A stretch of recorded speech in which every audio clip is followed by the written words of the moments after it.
Assalamualaikum warahmatullahi wabarakatuh. Bapak Ibu sekalian, jumpa lagi Bapak Ibu.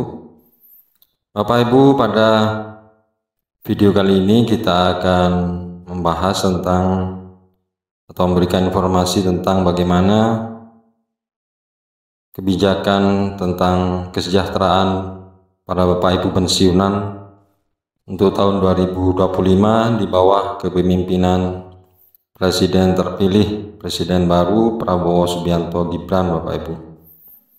Ini penting karena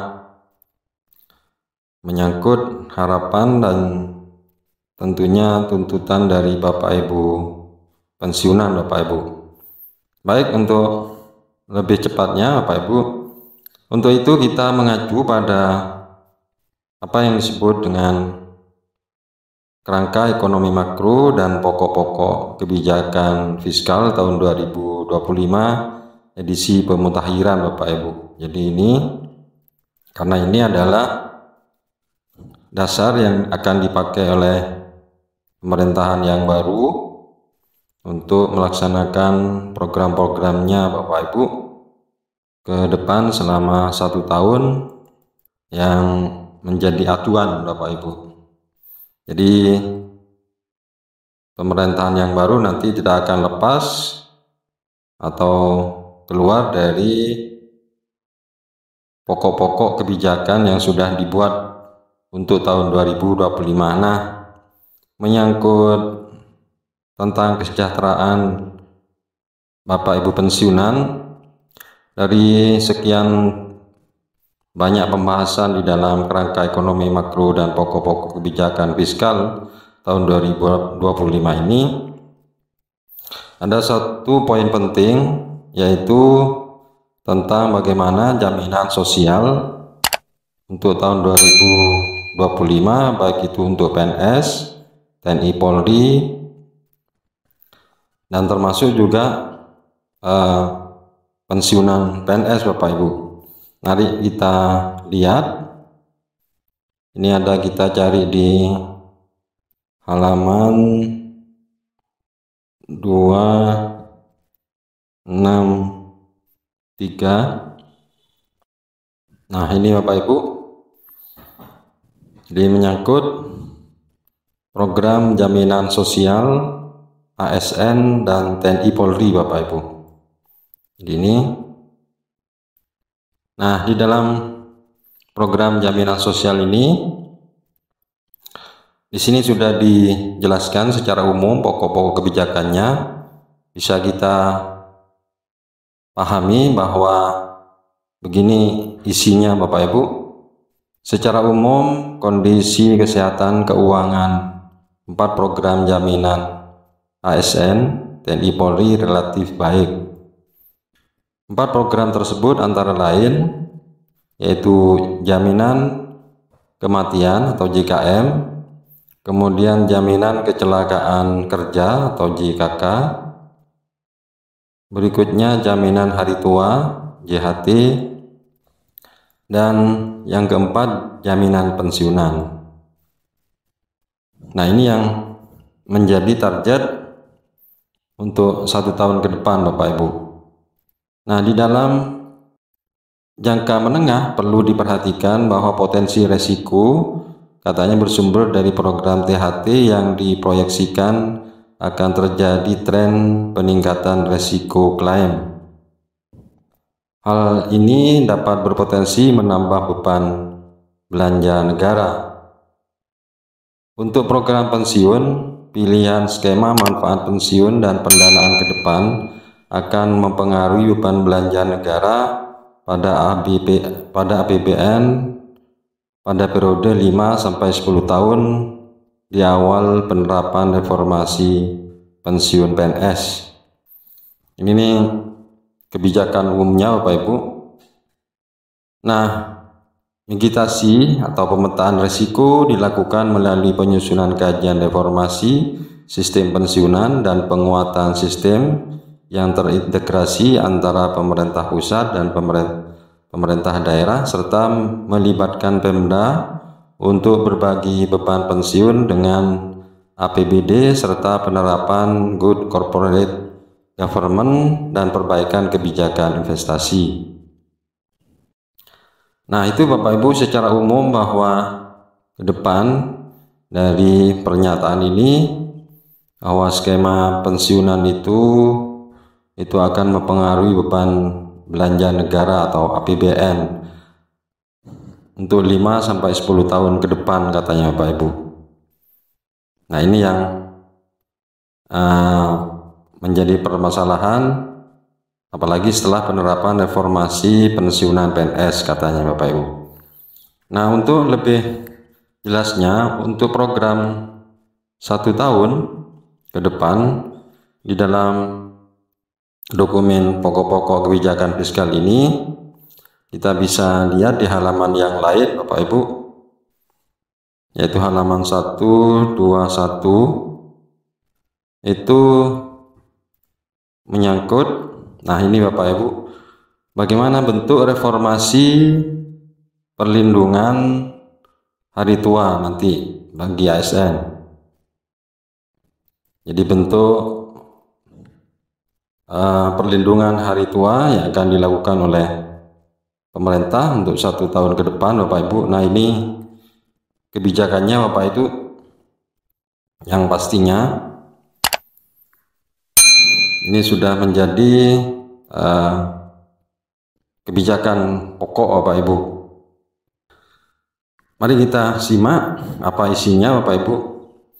Jadi isinya menyangkut yaitu bahwa Undang-Undang Nomor 20 Tahun 2020 tentang aparatur sipil negara mengamanatkan 2 substansi penting yang menjadi dasar bagi pemerintah untuk merancang desain reformasi pensiun bagi pegawai ASN. Ini ke depan Bapak Ibu.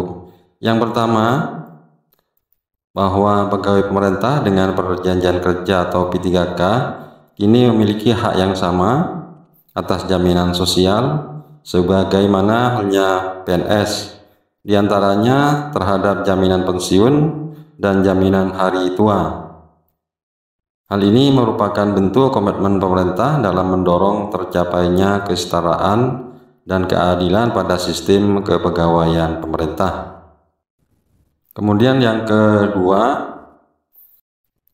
bahwa Undang-Undang ASN juga secara tegas mengamanatkan pemberian jaminan pensiun dan jaminan hari tua untuk ASN yang merupakan bentuk perlindungan kesinambungan penghasilan hari tua sebagai hak dan sebagai penghargaan atas pengabdian.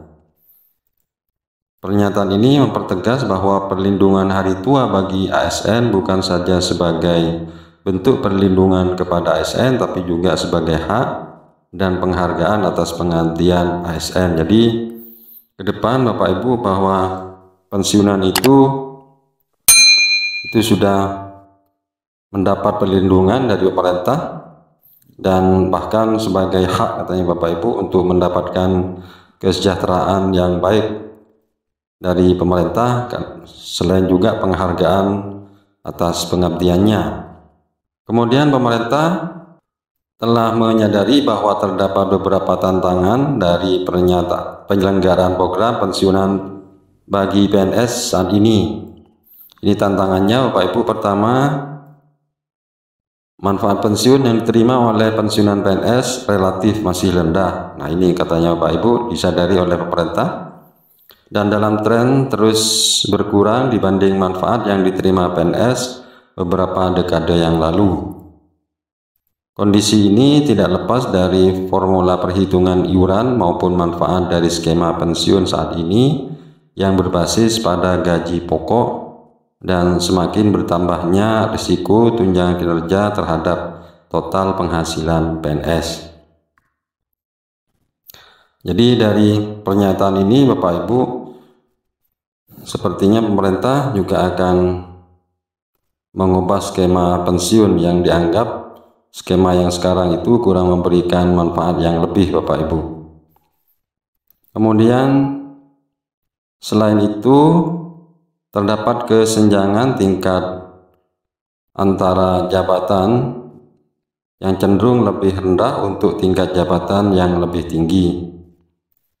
Nah, ini sebagai ilustrasi pensiunan pejabat eselon 1A hanya menerima manfaat pensiun kurang dari 10% dari penghasilan terakhir.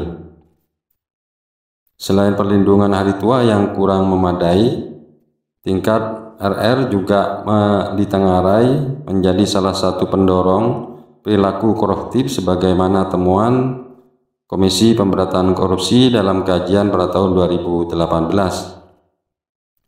Lebih lanjut, penyelenggaraan program pensiun saat ini yang mengikuti skema manfaat pasti dengan pembiayaan pay as you go, di mana manfaat pensiunan sepenuhnya menjadi beban APBN, berpotensi untuk terus meningkatkan resiko fiskal ke depan seiring dengan tren population gain. Nah, beban ini diperkirakan akan meningkat terus. Nah, ini Bapak Ibu kesimpulannya terakhir. Memperhatikan berbagai tantangan di atas, maka pemerintah menyadari bahwa reformasi program pensiun ASN merupakan suatu kebijakan yang urgen untuk segera ditempuh. Jadi penting Bapak Ibu.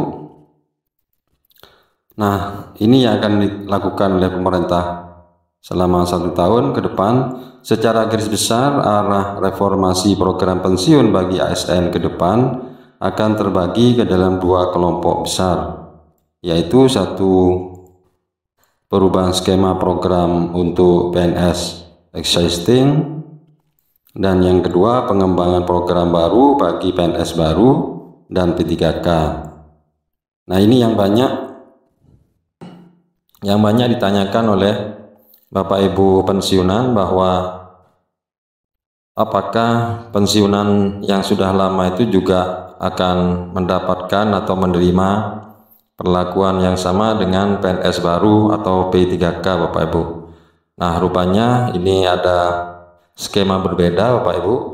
Jadi yang pertama, perubahan skema program untuk PNS yang lama, dan ini yang kedua, pengembangan program baru untuk PNS baru dan P3K. Jadi nantinya akan berbeda Bapak Ibu antara PNS yang lama dengan PNS yang baru tentunya. Kemudian terdapat beberapa garis besar desain reformasi yang menjadi prioritas pertama. Nah, ini yang akan dijalankan oleh pemerintah ke depan Bapak Ibu. Pertama, pemerintah akan memastikan bahwa tidak terdapat PNS existing yang mengalami penurunan manfaat pensiun. Untuk itu, program pelengkap dengan skema iuran pasti yang berbasis take home pay menjadi alternatif utama pemerintah. Kemudian yang kedua, program pensiun bagi PNS baru dan P3K akan diarahkan untuk mengikuti skema manfaat iuran pasti dengan formula iuran dan manfaat berbasis take home pay Bapak Ibu. Skema bagi pegawai baru ini akan didesain sehingga menghasilkan manfaat yang relatif lebih baik dari skema pensiun PNS saat ini. Penyesuaian skema dan besaran iuran berbasis take home pay baik untuk PNS existing maupun PNS baru dan P3K diharapkan mampu mendorong distribusi ratio R yang lebih wajar antar jabatan. Kemudian yang ketiga yang menjadi dasar reformasi pensiunan ASN adalah desain baru yang harus memastikan terwujudnya kesinambungan program dan kesinambungan fiskal. Nah, hal ini diperlukan untuk memastikan terdapat perbaikan manfaat bagi ASN dan juga tidak memberikan beban bagi generasi mendatang. Kemudian yang keempat, desain reformasi akan membagi beban pensiun antara pemerintah pusat dan pemerintah daerah. Hal ini sesuai dengan prinsip bahwa pemberi kerja merupakan salah satu penanggung jawab dalam memberikan manfaat pensiun kepada ASN. Jadi nanti ada pembagian iuran selain dari pekerja Bapak Ibu atau Bapak Ibu PNS, juga ditanggung oleh ASN pemerintah pusat, ya ditanggung oleh pemerintah pusat. Untuk ASN pemerintah daerah akan ditanggung oleh pemerintah daerah. Nah, ini pemerintah akan berhati-hati dalam mendesain skema reformasi program pensiun untuk pegawai ASN. Undang-Undang ASN memandatkan bahwa ketentuan mengenai reformasi ini diatur dalam PP atau peraturan pemerintah dengan berdasarkan ketentuan perundang-undangan yang mengatur mengenai sistem jaminan sosial nasional. Perubahan besaran formula iuran serta perubahan skema dan formula manfaat akan diputuskan pemerintah dengan tetap mempertimbangkan kemampuan APBN dalam mendanai, kemampuan ASN dalam mengiur, dan perbaikan manfaat serta kesinambungan program dan ketahanan fiskal baik masa kini maupun masa yang akan datang. Nah, itu Bapak Ibu arah